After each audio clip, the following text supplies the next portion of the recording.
Good morning, ladies and gentlemen. Welcome to Bharat Re's Speak series of webinars.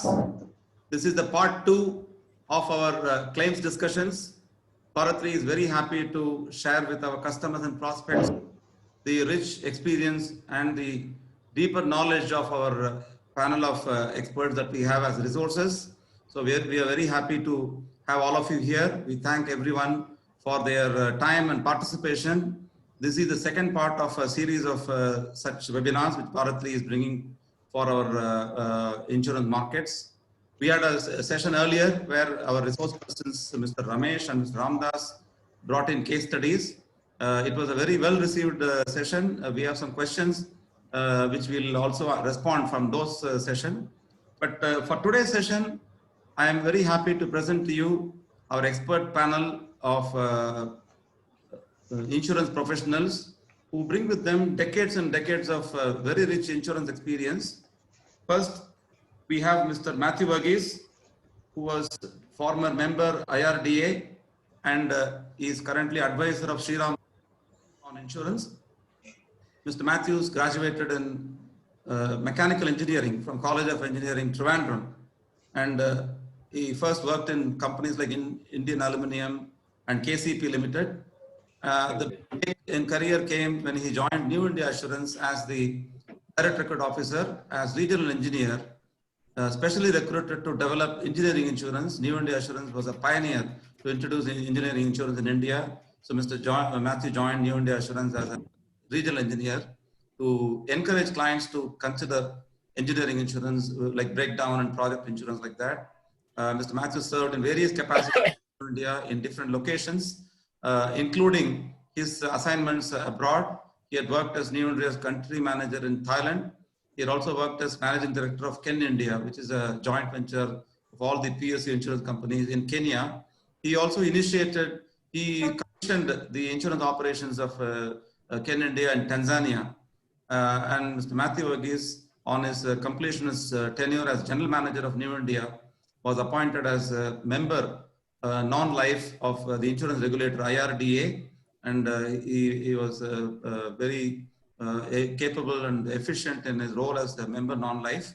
And on his retirement as member non-life, he has been advising Shriram Group on its various insurance ventures. Currently, Mr. Matthew is also on the committee for appointments, the appointments committee of the cabinet. Thank you, Mr. Matthew, for being a panelist in today's discussion. We have with us Mr. C. Ramachandran, fondly called as Boda Ramachandran, and also by Bharat Re family as CR.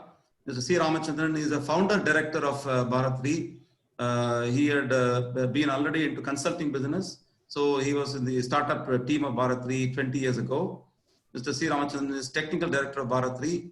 He is a civil engineer from Government College of Technology in Coimbatore, graduated in the year 1966. He started his career as a risk engineer in New India Assurance, and he has he has inspected various types of risk all over India, including very special risks like power plants, thermal power plants, hydel power plants, including what interested me most was his inspection of a nuclear power plant. Mr. Ramachandran has been able to lend his knowledge to customers when he quit New India, and in the early days, he pioneered consulting business along with Mr. R. Tyagarajan, founder, chairman of Shriram Group. Mr. Ramachandran initiated the insurance consulting business, which was quite early in time when he started that along with Mr. Tyagarajan in his assignment in JB Boda. When Bharat Re started as Armor Consultants, Mr. Ramachandran was the startup team. What he brings to the table for customers is his rich technical knowledge of having seen so many different type of industries and handled so many claims. For people in Bharat Re, he is a difficult claims doctor. He will be able to give a different viewpoint, which is useful both to customers and to the surveyors and insurers to find a solution to a complicated claim. So welcome Mr. Ramachandran to today's webinar. And we have our own Mr. R. Srinivasan, Technical Director of Bharat Re. Mr. Srinivasan has had an illustrious career in the insurance industry. He is a civil engineer from PSG College of Technology, Coimbatore. And Mr. Srinivasan started as a risk engineer in Oriental Insurance Company, and he has had a long stint there. After that, he quit his job as an officer and engineer in Oriental. He migrated to the Middle Eastern region, where he has worked in senior role in an insurance company. And again, he was heading an insurance broking company in the Middle East. On his return to India, Mr. Srinivasan had a long stint in Tata AIG, followed by his career in Chola MS, General Insurance Company. And in both these assignments, he was the underwriting in charge for the company. He had given direction to the company in underwriting various types of risk.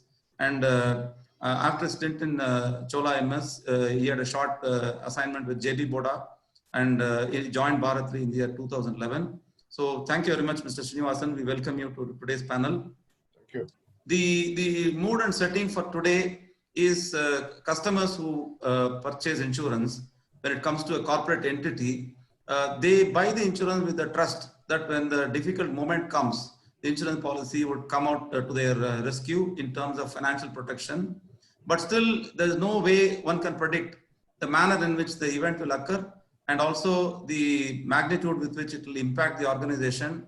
And there's definitely no possibility to predict the complexity which will come in an insurance claim.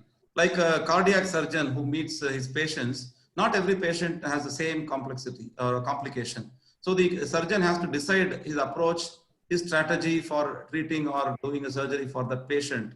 Something very analogous to that is how an insurance claim will present itself to all the stakeholders. The challenge is not only for the customer, the challenge is for the insurance advisor or broker like Bharat Re, and the challenge very much is for the insurer and the insurance surveyor.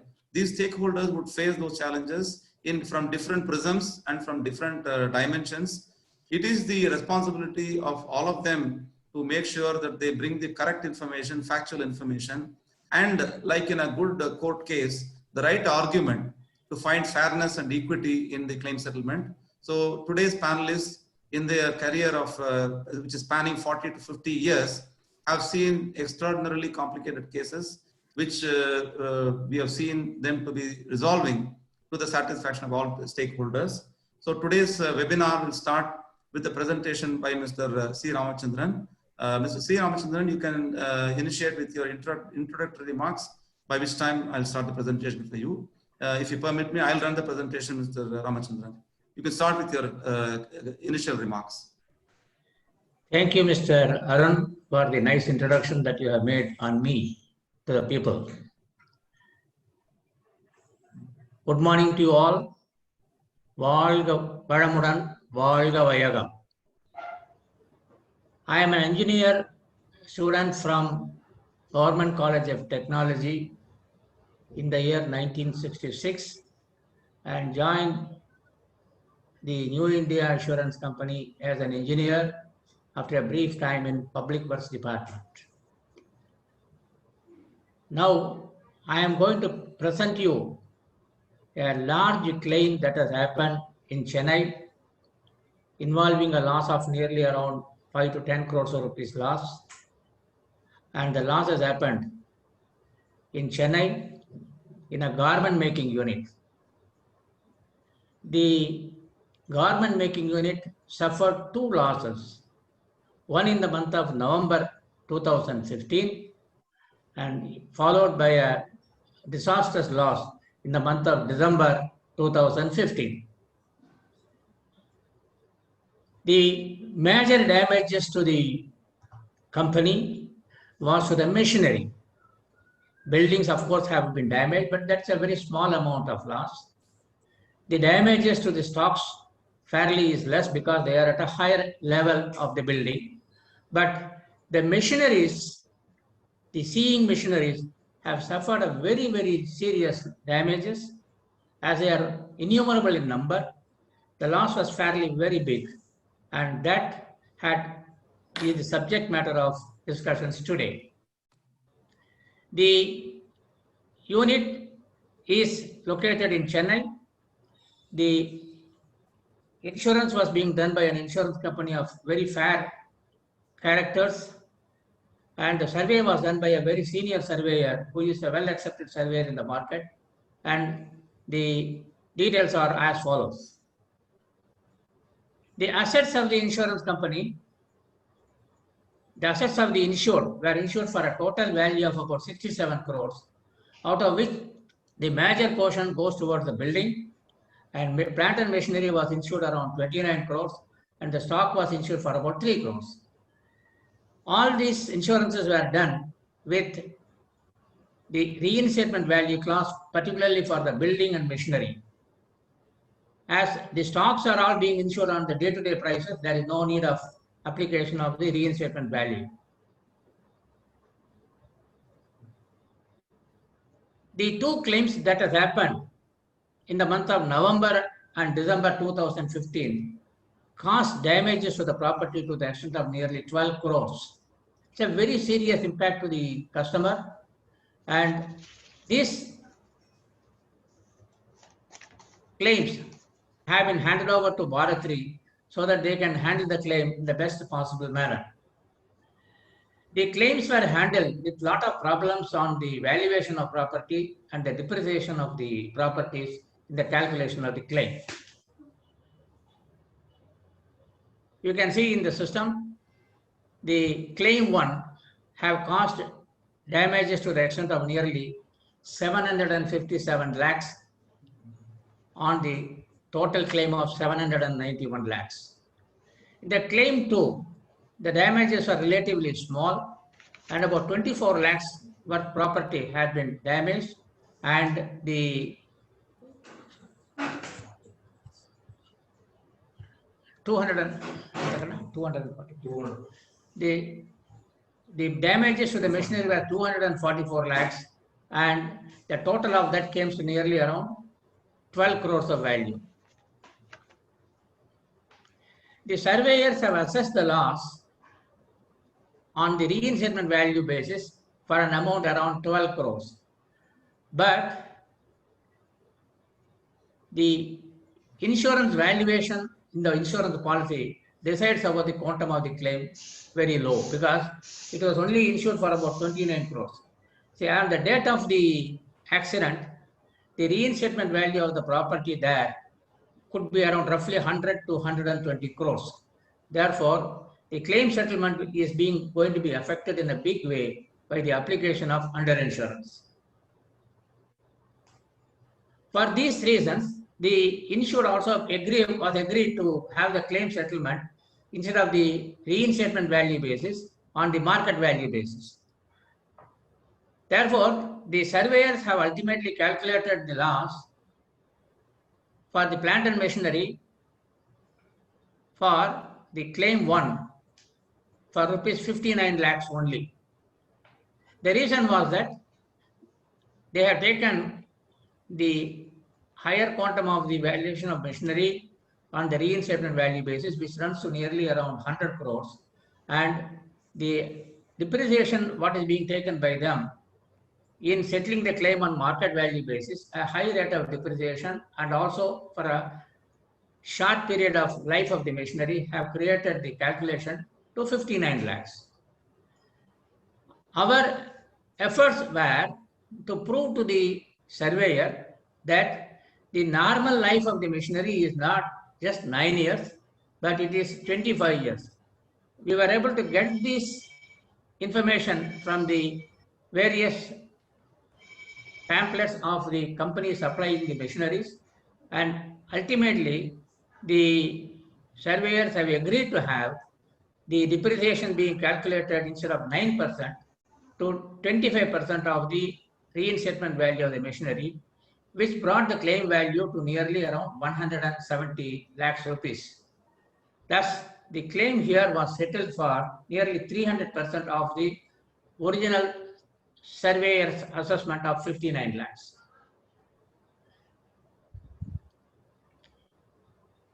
Similarly, in the second claim, the claim what has happened at 2.44 crores machinery and assessed at a value of 16 lakhs by the surveyor initially had been brought to a value of nearly 52 lakhs with an increase of 300%. How it is possible in the sense, the surveyors have taken the life of the seeing machine only as 7 years. Whereas the machines which are being manufactured for industrial sewing machines have a great degree of rigidity and made to a very high standards. Their life is not just 7 years. It could be proved from their manufacturing details and the pamphlets of the publication of the machinery supplies to a level of nearly 25 years.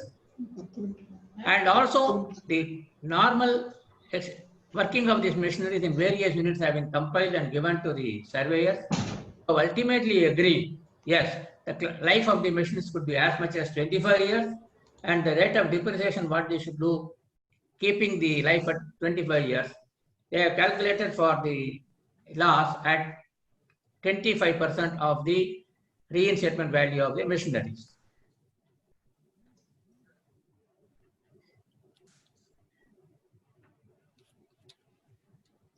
There are two issues in this claim. If only the client had insured for the reinstatement value of the property, which could be around 100 crores on the machineries, the premium would have been 3 times more than what they have been paying it. But the claim receipt of these damages would have been nearly around easily 12 to 13 crores of rupees value. But unfortunately, clients have lost it. But despite our insurance company have advised them to go in for the reinstatement value, for reasons best known, they have been keeping the insurances at the market value. Now, regarding the life of the machinery, the surveyors have seen the damages after the second loss only. When they come, the entire machineries which are kept on the ground floor of the building have sustained very severe damages, and they were to be only disposed as salvages, and therefore the calculation of loss was done on a total loss basis.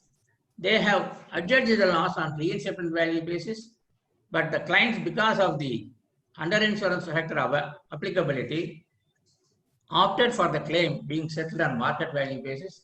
The surveyors have comfortably depreciated as much as 90% on the plant and machinery, leaving a small amount of compensation to the client. But our efforts of making the span of the life of the machinery is as much as 25 years. The claim had been improved from a 9%, 10% to 25%. Thus, the claim has got to a reasonable amount of compensation, which are happily agreed by the client. Thank you, Mr. Ramachandran. It's a fascinating case study where different aspects of challenges in a claim emerged. As all of us know, a catastrophic event like a flood or an earthquake or a cyclone doesn't discriminate. It really damages as much as it can. Those who got assets and have insured prudently, carefully, and with a lot of thought, and by taking professional help, would have less amount of uninsured or uncovered damages or losses. There are corporates who, for their own reasons, frequently the reason is to conserve on premium cost, and sometimes to hedge on the non-occurrence of a catastrophe in the next 1 year or 2 years. They may want to believe that such an event is not going to repeat. There are different perceptions a customer may have. They have a right to do that. And this particular case study posed a few of these problems. Now, I want to, in fact, I was present when the surveyor visited the spot. I could see that the surveyor's approach was to identify the identity of the damaged sewing machines. There was a complication that I found, that this is a garment manufacturing unit. They have an inventory of, let's say, 700 or 800 sewing machine. Depending on the order only, the sewing machines are taken to the manufacturing area. The sewing machines which are not in use, because the particular orders are not there, are kept in store. And in this case, it was on a ground floor level, which is not wrong. What we found is the surveyor had difficulty, or he had certain reservations about the identity of which sewing machines were deployed, which sewing machines were kept in store. That was an issue. We had to assist them with the help of customer, of course. getting out all the production logs and informing him that these were the orders which came from their large customers. For those orders, only this brand and this type of sewing machines were put to use, which means those which are not being used could be identified from secondary evidence or from document which they can produce. I found that a case, this is very unique and typical, that identity of the subject matter was also another layer of difficulty that we found. But what I wanted to ask from you, sir, what gave you the idea that this age of the lifetime of the machine need not have been so short as 7 years? How did you arrive at this proving, the establishing to the satisfaction of the surveyor that the lifespan was 25 years? How did you prove it? See, basically, we attempted to get the information from the suppliers. Their indication of the life of the machinery is between around 20 to 30 years of time, depending upon the use for which the machine is put to use. Therefore, when the average age could be as much as around 20 to 30 years, we took 25 years. And it's a fact that the unit had been purchased as early as in 2003 from another man who have used the unit for about 5-10 years of time. Therefore, it is a clear indication saying that the machines which have been sourced in the year 2000 and earlier could be, when it is working up to 15 years, we can't say that the life of the machine could be only around 7 years or 8 years of time. Absolutely. This is the point with which we submitted the papers to the surveyor with all the supporting papers from the pamphlets of the original manufacturers.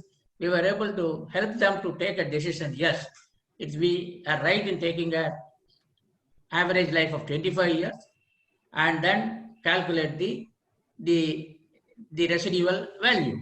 And not only that, when any machineries are being in a usable condition, see, nobody will use the machinery if it has lost its value so much due to what you call its inability to work. They will not keep that machineries in the workflow. As these machineries are being kept in the workflow and also being used regularly by them whenever the order is coming in, all these machineries are in good working condition. Only thing is, it is not on the work floor, but then it is kept separately, well serviced for a further use.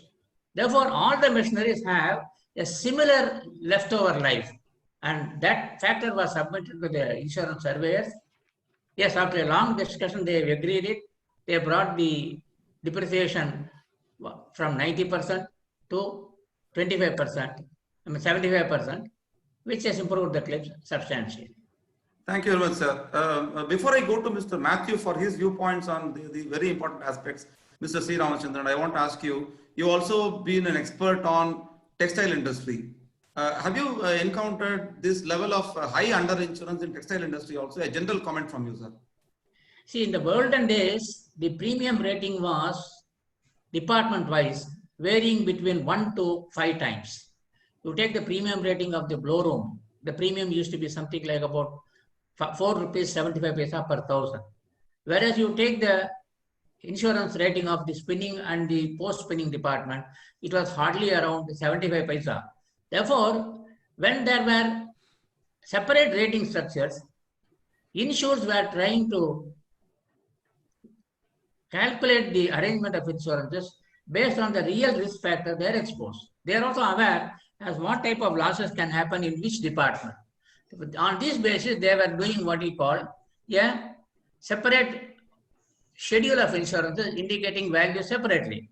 But of late, the premium rate has become a uniform rate of what we call 1 rupee 75 paisa, 1 rupee 60 paisa, like that for all the departments, irrespective whether you cover the blow room or the spinning department. Therefore, at that time, what they have done is, they have tried to reduce the quantum of valuation substantially low. That has bring in what you call underinsurances in the event of a major claim. But then the point is that in a textile industries, the degree of damages can vary very differently from one department to other department. One material like stocks or raw materials or the finished product like that, so many complications are there.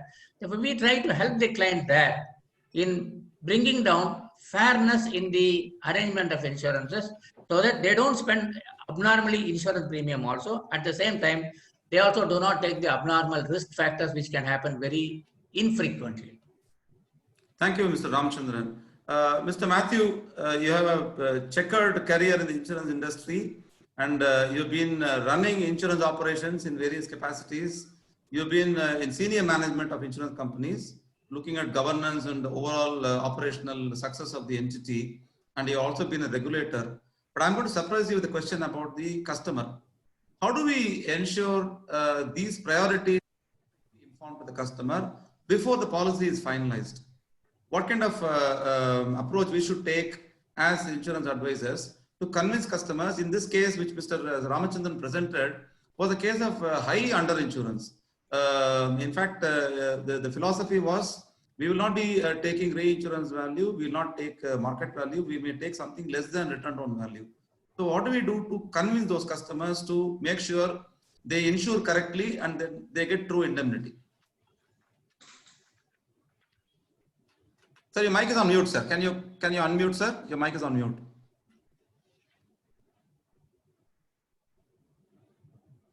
Yeah. No, yes, Arunachalam, your question is very good.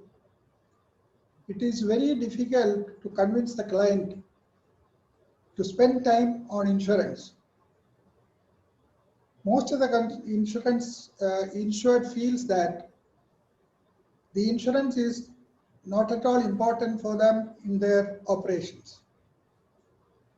A set of insured also feels that the expenses for insurance is very high because they don't derive any benefit out of it immediately. Although the cost of insurance is only a very fraction of the total expenses of their operation. So it is very, very difficult to convince a client to find time and discuss with the client advisor or the broker about how to take a proper insurance policy. but I'm sure, sir, with the engagement with the client and after... I'm just continuing with that. So Yeah. we have to find suitable time of the client to make them interested in discussing about their business so that more information will come to the insurance advisor or the broker who can advise them on arranging the insurance properly. Do you think it is also possible to explain to them with scenarios that if you under insurance? Yeah, that is very important. Like this particular claim. Now you have to suggest the various claims which have happened in similar industries elsewhere and explain to them, because the number of claims they come across in their life itself will be very few in the case of major claims. So only when they are come to have some experience, they will know the importance of insurance. Fine, sir. So in the case of project insurance and all that, the advisor or the broker should try to meet the client when they are free at the initial stages, even much before the orders of machinery are placed, because then they will come to know about the type of transit they will be taking, the intermediate storage, and also the time required for completion of the projects and the various risks that can come across. So there is a lot of cooperation required from the client side also to see that everything is explained to them properly in arriving at a proper policy. Yeah, and we so think... once the client... Yeah, please go ahead, sir. I'm sorry. Go ahead. Once the client is interested to listen to the advisor or the broker, they can definitely come to a final policy covering all sorts of risks under that policy. Okay. So thank you, Mr. Matthew, for the explanation. Friends, you will be quite interested to know what Mr. Srinivasan is going to present. In the meanwhile, if you have questions on the content of Mr. Ramachandran's case, or if you have general questions to ask the panelists, please feel free to use the chat box, and you can continue to send your questions on chat. I will try to include as many questions as possible. I'm very happy to lead this discussion into the next case study, from one of the most experienced technical persons in the industry today, Mr. R. Srinivasan. He will take you through a very interesting case, which he will be able to explain to you. I'm just going to share his presentation. Mr. Srinivasan, you can start your introductory remarks. Good morning to all of you. It's very nice to talk to the people about the case study. And because I'm a civil engineer, I graduated from PhD College of Technology, Coimbatore. I worked overseas for about 10 years, both in insurance as well as a site engineer for a British company. So eventually I ended up in insurance and spent about over 40 years now in the insurance industry. That Mr. Matthew Burgess made my case study very easy. He talked about how to cooperate with the brokers to get information. Now, based on this, I will give you a couple of case studies. How it's very important to get the project information before we design a policy.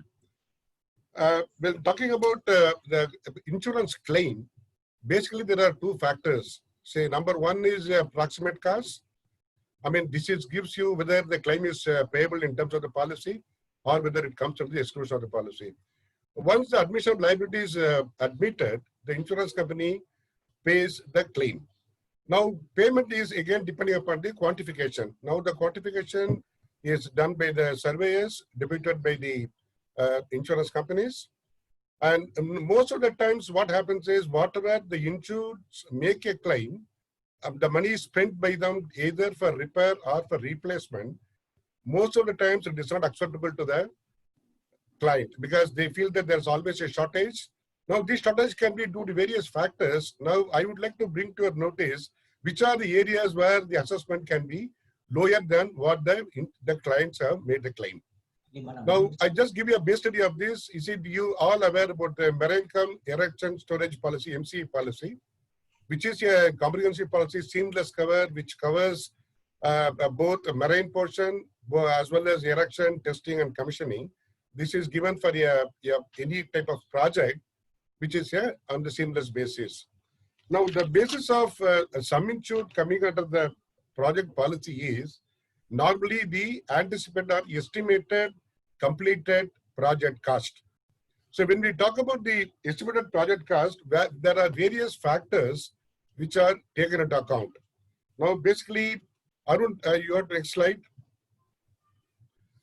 Basically, these when we talk of the sum insured under the policy, which is basically came into a number of basic costs like the prime cost of the machinery, the duties, then your landed cost. This is what basically arrive at. When we say the landed cost, it contains of various components like the prime cost, the duties, the clearing forwarding charges, plus transportation freight charges. Now, this is based on which the sum insured is being declared for a particular project. Now, incidentally, this a maritime erection insurance policy have number of add-on covers. Now, these add-on covers are coming at a cost because the basic policy, there are certain additional covers which are necessarily to be taken by the client based on the type of the project. Now, I'm going to highlight you about two add-on covers. One is called air freight charges and other one is offsite storage and fabrication.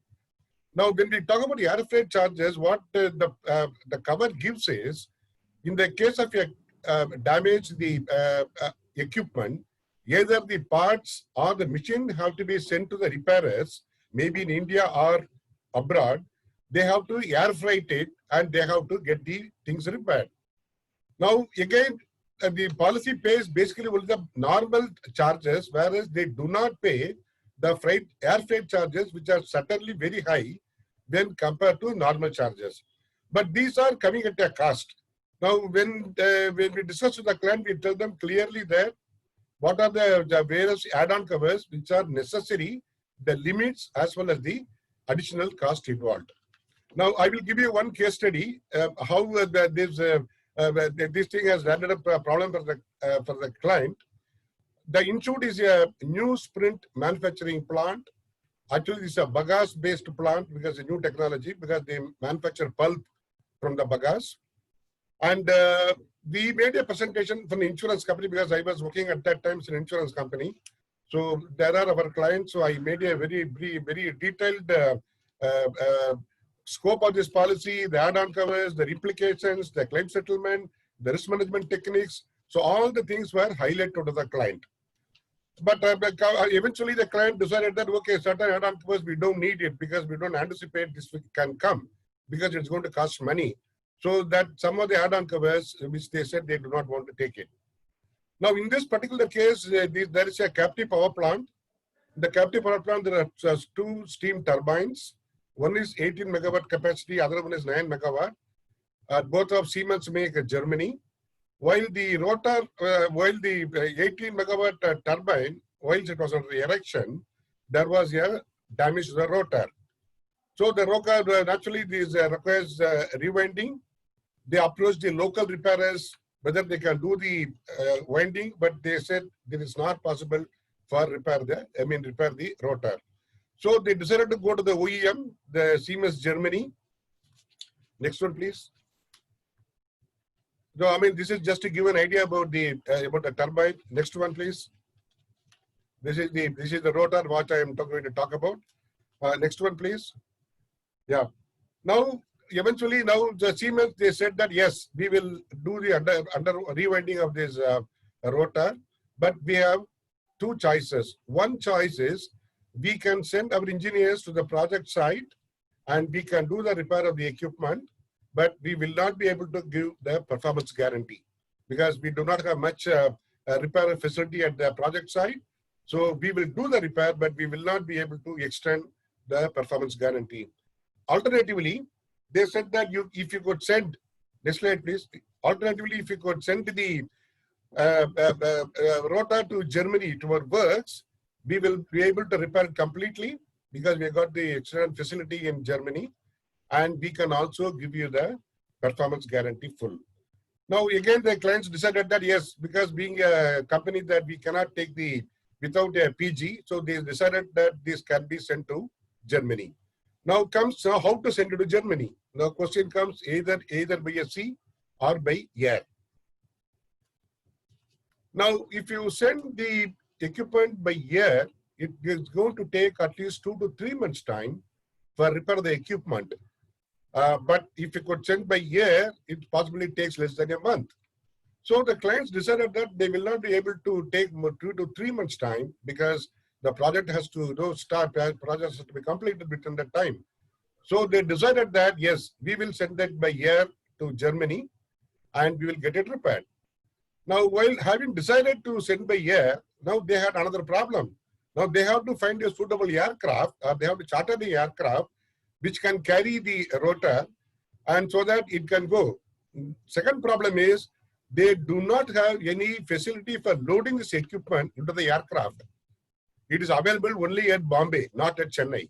Now the project site is in down south, so they have to transport it by road to Bombay, where the loading facility is available. Then they loaded in the aircraft. Then it was sent to Germany. Then Germany it was repaired. It was brought back. Next one.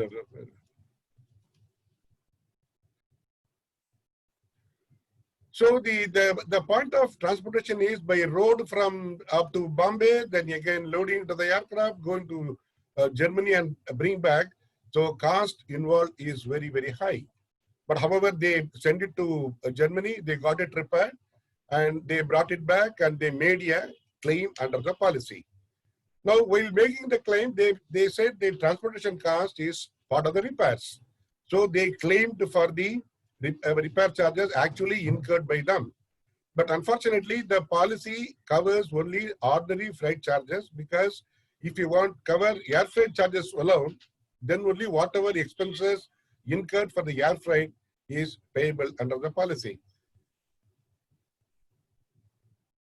Now, this is basically if you look at the policy wording, this would be the policy wording where you will find that the extent to which the expenses included under the sum insured is only payable.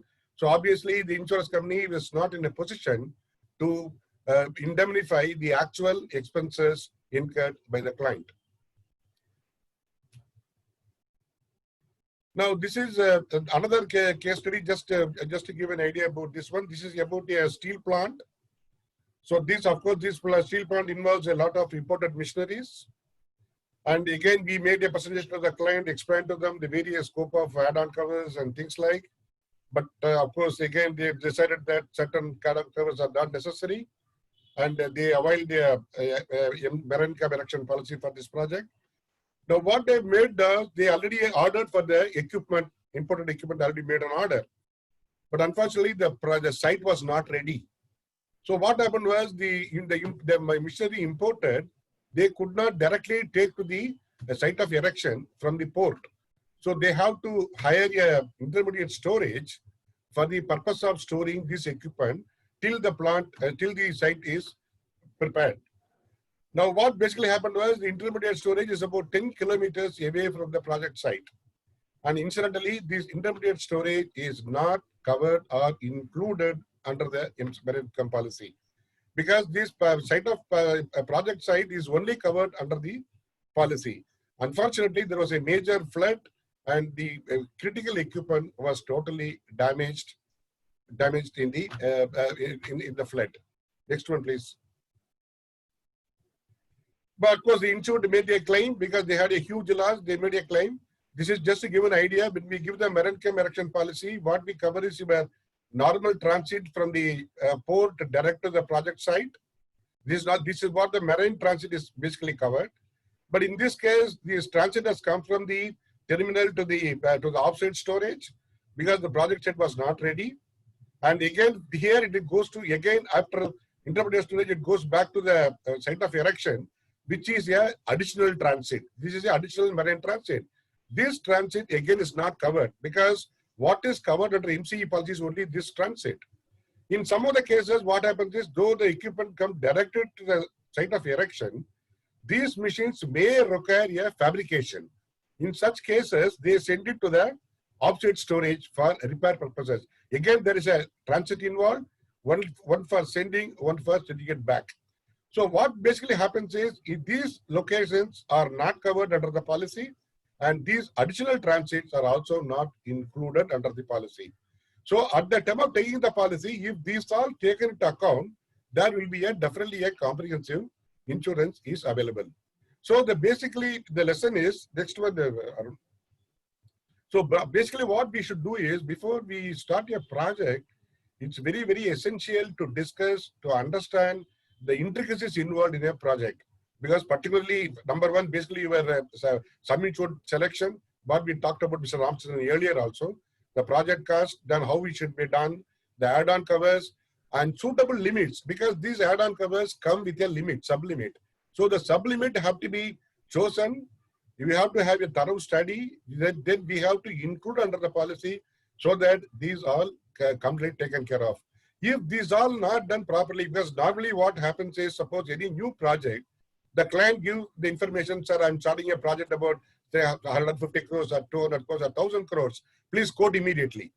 So by such cases, we do not know what are the kind of equipments, whether it is a new equipment or it is second-hand equipment or any additional transits involved. So these all factors will have to be discussed thoroughly before taking a project insurance policy. I think it's, thank you, Arun. Thank you, Mr. Srinivasan. A very interesting case study where the issue was about not choosing the relevant add-on cover. I have a question for you, sir. When you have a first few interactions with the customer, especially on a project insurance, there is something that you have to tell the customer which they may not know. For example, what kind of add-on covers are relevant to the project? And second thing is what kind of add-on covers which an insurer would be willing to provide, and issues like sublimits. What I want to ask is, how do you convince a customer to accept all the add-on covers? Have you faced issues that a particular customer is very firm and rigid that he doesn't want to include add-on covers and increase his claim premium outgo? Have you faced such situations? Incidentally, when I was in Oriental, I was working in Bombay. I was heading a cell called Project Cell.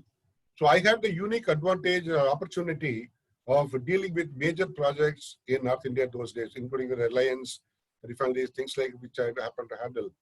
So the best part is that you have to have a thorough discussion with the client. And in my experience, most of the times the clients have agreed to a suggestion because I go with all their basic data as well as the earlier claims. Similar claims have occurred. The best way to sell a policy is to make sure the client is not safe. You make him insecure. So unless you have this data, the last statistics, and because the premium comparison also, because the premium what they're going to pay for the add-on cover is absolutely insignificant when you compare the project cost.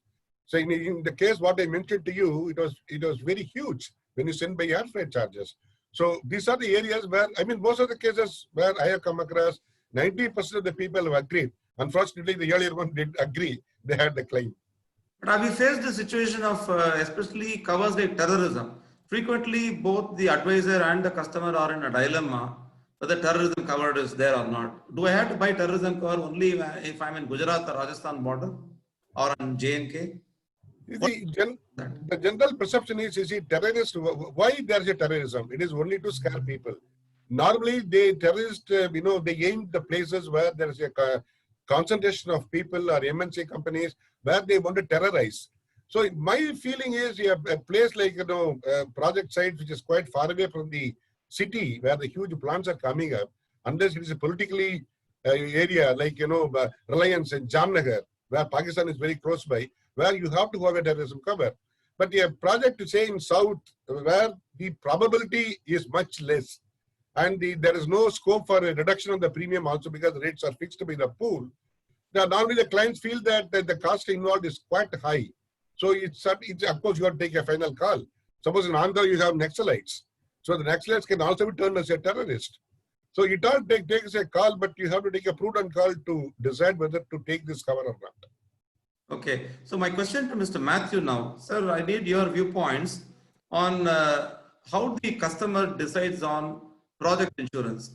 The default approach, which is not bad, is to allow insurance to be taken by a particular contractor, especially a larger contractor. The principal feels comfortable. Why should we take on the responsibility of insuring the material damage? If the contractor is going to take responsibility for it, it can also be mentioned in the contract very clearly that whatever is the scope of contract is to be insured by the contractor. But what is your viewpoint, sir? Is it safer for a principal to have control? Do you think the right prescription is owner-controlled insurance program, where the owner has a viewpoint and control on everything that is insured, possibly leaving the contractor to only insure his own manpower and his tools and tackles? What is the right way? Outsourcing the insurance to the big contractor or keeping control of the whole project entirely by the owner? Sir, mute. Your mic is on mute.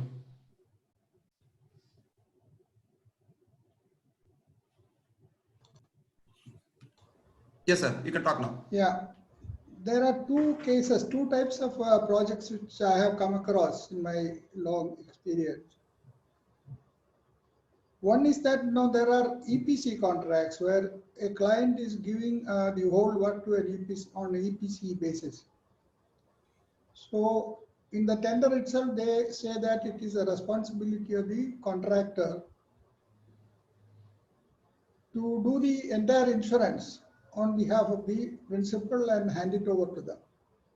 In such contracts, the EPC contractor takes the insurance in their name, where they will have subcontractors also, and they take the policy in the name of the principal and the contractors, EPC contracts and subcontractors.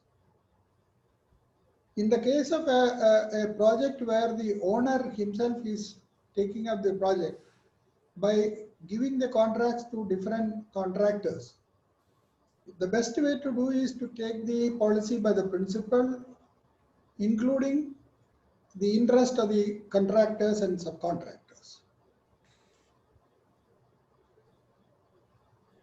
Fine, sir. I have a question for Mr. Ramachandran. Sir, you have seen in quite a few cases, including the case Mr. Srinivasan explained, there are gaps in the insurance, either not choosing the right add-on cover or right limit for a particular add-on or a coverage aspect.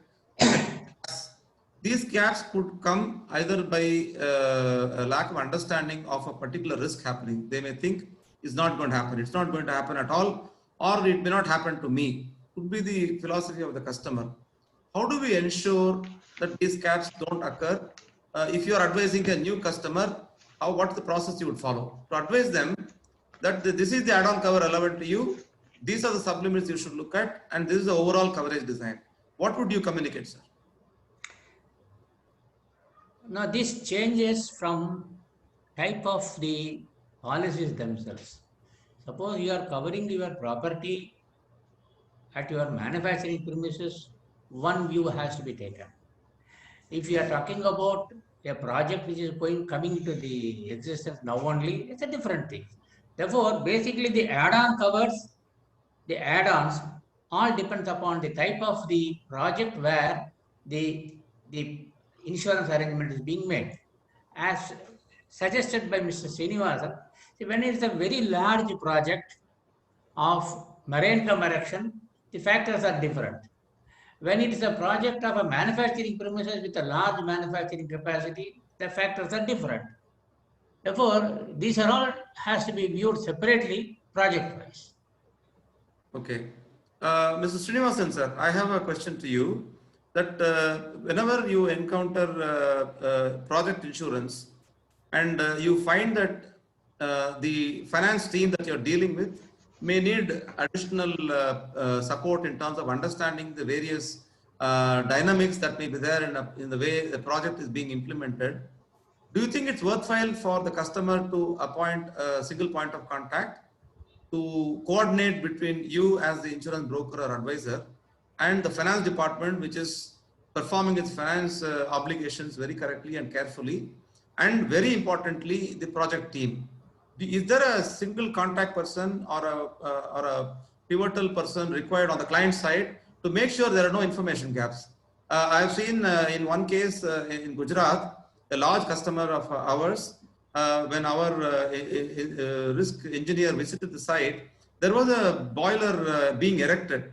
So in the walkthrough, in fact, that visit was not for the project, that visit for inspecting the manufacturing facility. So the inspecting engineer looked at the boiler and asked, what is this work going on? So they said it is a boiler being erected. For what value? It was about 60 crores. And the question asked, what kind of insurance have you taken? Have you insured it? So the person who accompanied the inspecting engineer was not aware. So he called up the finance department to check. He called up his in charge with the project in charge. He was not aware whether it is insured at all and who has insured it. And they called the finance department and checked whether this project is insured by the organization. They said, no, it is being implemented by a contractor. The contractor would have taken. So that would have word rang a bell, and it was verified more intensely. We found out there was no insurance at the time of visit. There was a boiler being erected. Contractor thought the owner will take it. Owner thought contractor will take it. This is a real case that we have seen. So do you think focal point on the customer side to provide all important relevant information without missing anything should be provided? Do you think finance department is just enough, or do you think in a project environment this is required? The audio is not visible. Audio? You can speak, sir. We can hear you. Yeah. You got very sensible question, Mr. Arun.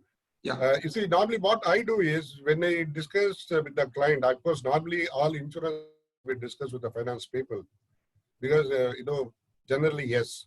But when I talk about this kind of insurance policies, I also try to involve the technical person, either even the manufacturing unit also. I also would like to deal with the guy who is actually in the project site so that I can get the more information.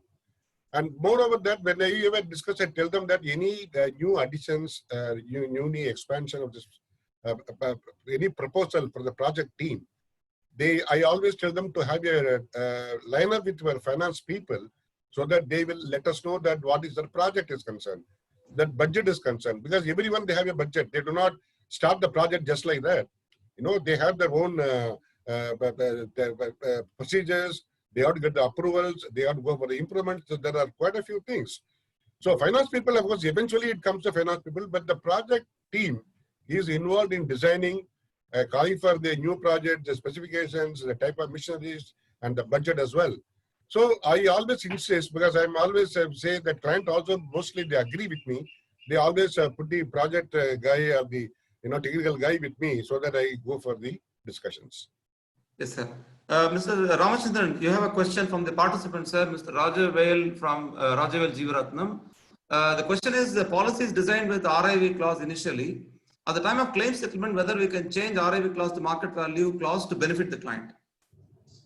See, once the policy has been issued with RIV clause, the claim is settled on the request of the client on the RIV basis.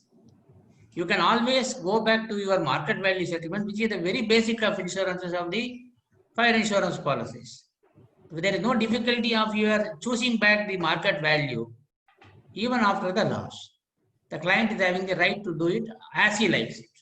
The policy provides for it, sir. There's a wording. It need not provide for it. See, the RIV clause comes into operations once if the option of reinstating the asset only it starts. This RIV clause settlement will not be done unless you implement real reinstatement. Therefore, the clause is optional to the insured here. Okay. The insurance company cannot tell you that I will only settle the claim on RIV basis and I will adopt the RIV valuation only as the sum insured for calculation of underruns. They cannot say it.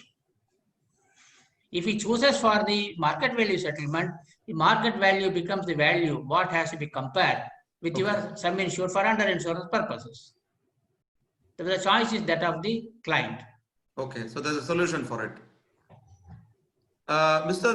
Srinivasan, sir, there's a question from Mr. K. Subramanian from TVS Motor Hosur that the customer implements so many risk mitigation measures. They take care of the risk well, and they give an opportunity for the insurance company to inspect and satisfy themselves about all the features, including all the safety and risk mitigation features. There are two things that he wants from you. Number one is, in spite of these improvements, there is no positive discrimination for a good risk. Today, all risks are rated alike. So what kind of possibility is there a justice for somebody who is investing in good risk mitigation measures and get a benefit in the premium rate? The second part of his question is, the deductible is also the same. If my risk is a good risk, why do I have to face a bigger deductible when a claim comes? So please respond on these 2 points. Yeah. Say, number one, yes, I agree with you totally that you have to differentiate between a good risk and a bad risk.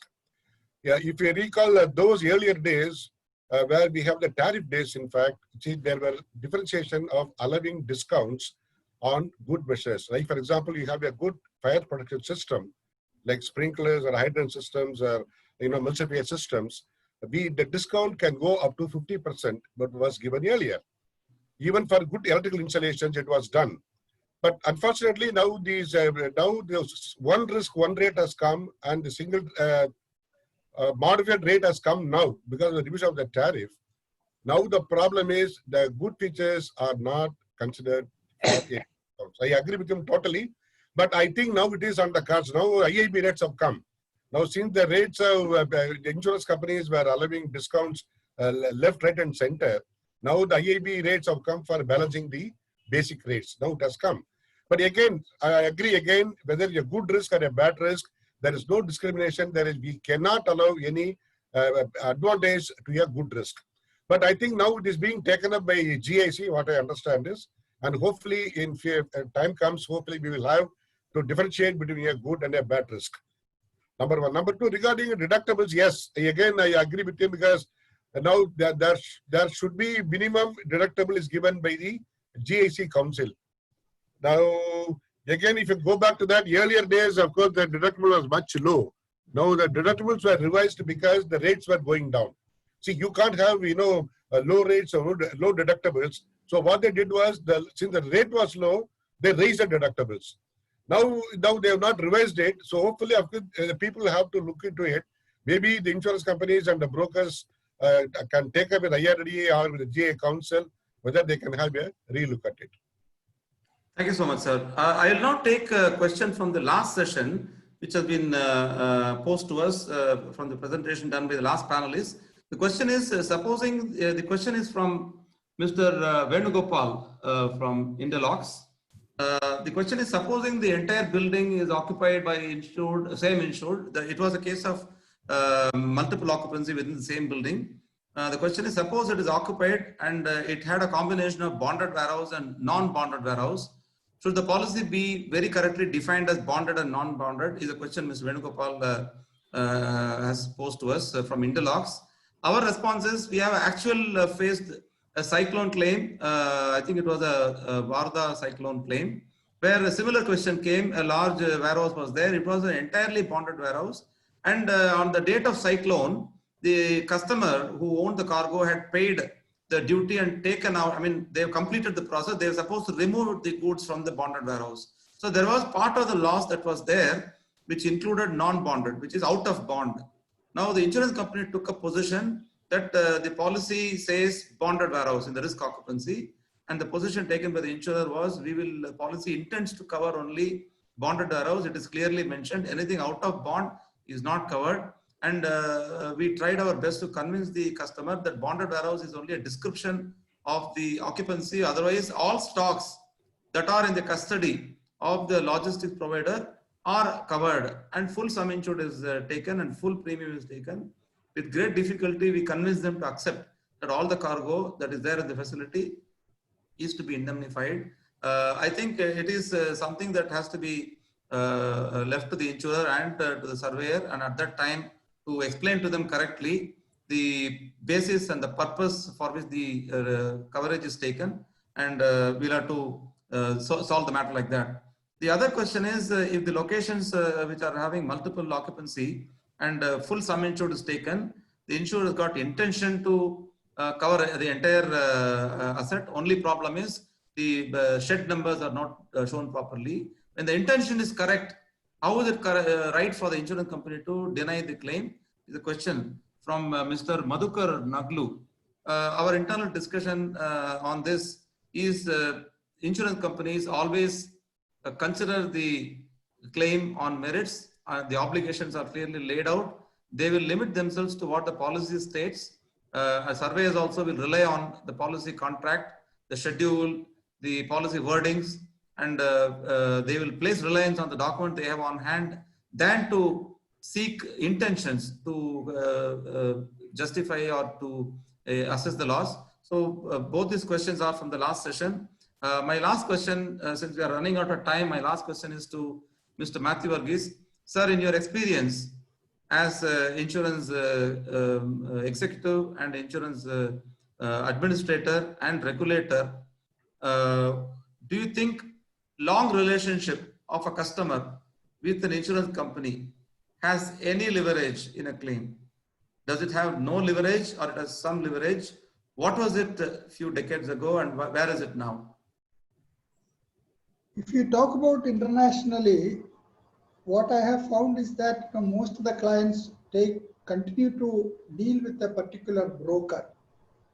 It is in India that we find the clients engage multiple brokers and then try to get the lowest quotation from different companies rather than getting a good advice from the broker.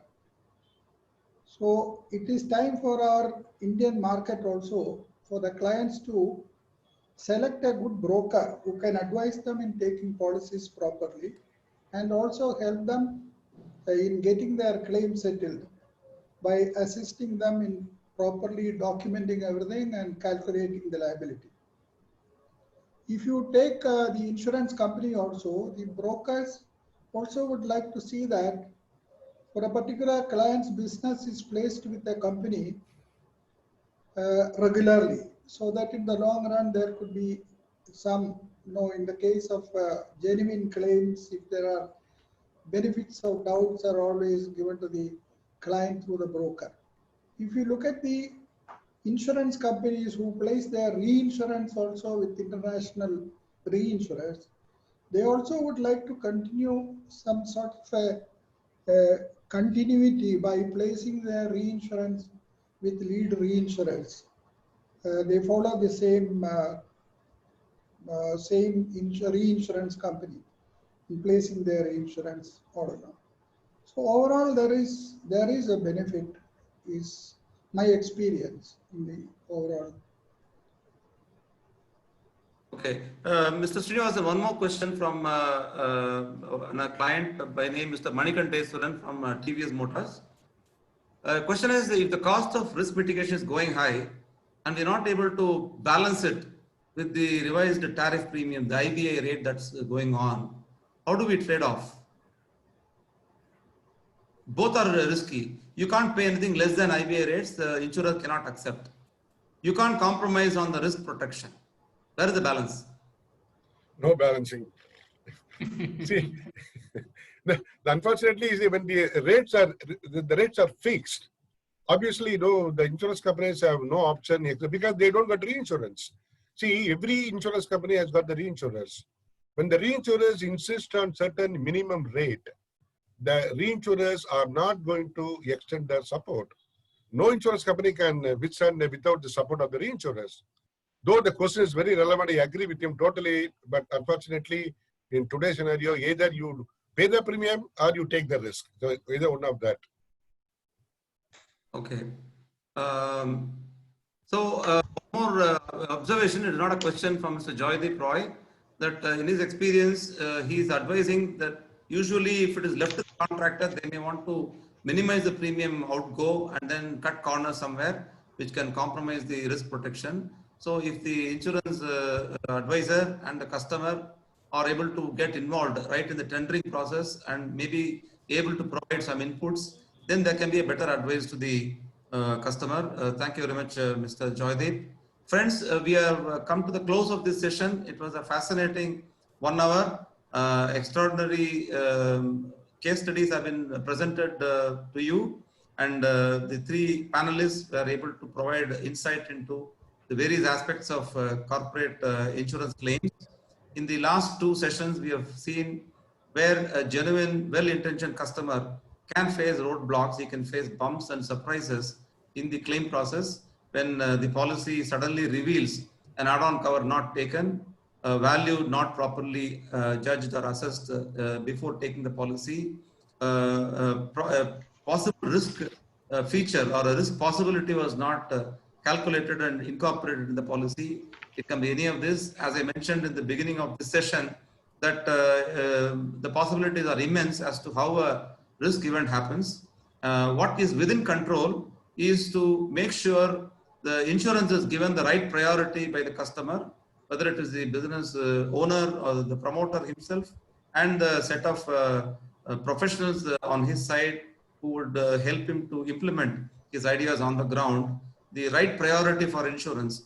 Secondly, insurance may not be their domain. To seek correct advice from risk advisors. From their experience, they'll be able to give the right inputs in the right time, as Mr. Joydeep mentioned, and to the right measure. That insurance is not one shoe fits all feet. It's not one shoe. It has to be customized. Every corporate insurance policy is customized. So spontaneous combustion may not be required by everybody. Leakage and contamination may not be needed by everybody. So it depends on the particular type of profile of the risk, the business activity carried on, and the understanding of the customer firstly, and the insurance advisor secondly, and very importantly, the important stakeholder, the insurer thirdly, to have a uniform understanding of the risk features based on documents with integrity, which means uniform documentation flowing from the customer to the risk advisor and to the insurer. With all this understanding, possibly they are in a better situation. Nobody can rule out errors or faults on anybody's side, but multiple reviews, multiple discussions, a closer examination of the issues could be a methodology to be adopted. Our Speak series of lectures which discuss these claims will continue. We'll bring in more different claims, possibly different other products, and we'll be able to share with you. So we thank you for this 1 hour, 10 minutes of time for this session. We thank all the guests and participants and attendees who have come from different parts of India and possibly outside India for attending this session. Our thanks to Mr. Matthew Verghese, Mr. C. Ramachandran, and Mr. Srinivasan for accepting today's session as panelists. Thank you very much. This is Arunachalam closing this session. Thank you. Be safe and be well. Thank you very much. Thank you. Thank you.